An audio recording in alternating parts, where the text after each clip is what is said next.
Everyone has lost someone in their life. Whether it's death, war, age, or just simply life working against you, it happens. I like to think that somehow, the universe tells people what you are secretly thinking about them, in ways of their own thoughts, but they just assume it's their personal thoughts and ignore it. That maybe he is out there sitting on his couch with the same words I'm pouring onto this page roaming through his head, as he pushes them to the back because they feel like a distant memory of a movie he watched 15 years ago. You don't know both sides of my story, and you probably never will. I wish I could read his words on a page.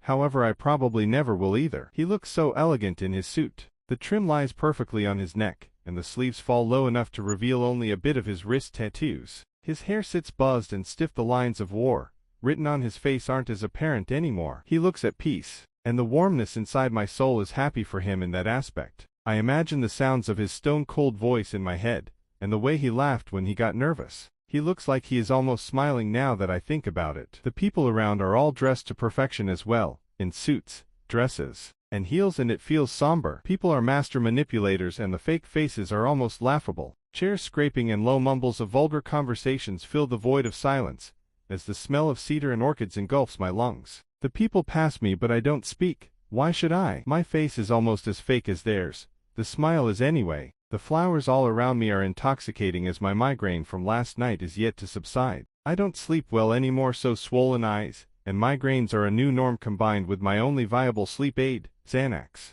I managed to apply enough makeup today to cover the drug-induced coma aftermaths. My navy blue ankle-length sundress moves against the wind, and I realize I have zoned out again, and I am staring at him. The way his lips always set perfectly thin in an ice-cold expression would scare off anyone initially.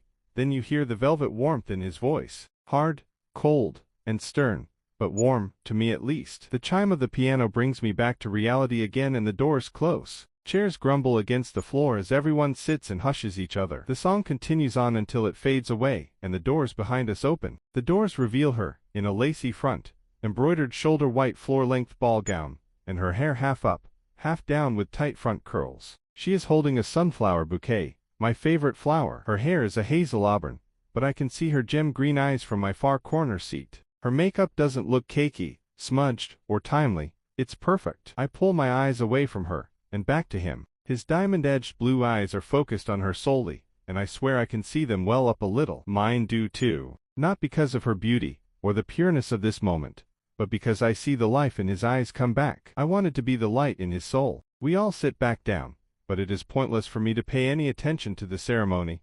I can't focus on anything but the way he looks at her. The clapping takes me back to reality, and I look up to see her laying in his arms, and their lips pressed together. They stand back up straight and smile. When he looks to his right, he pauses, only for a brief second, and his smile fades. The cold expression on his face returns, and it is as if his entire world comes to a halt. Our eyes meet and the breath in both of our lungs fails to return. I want to look away but I don't.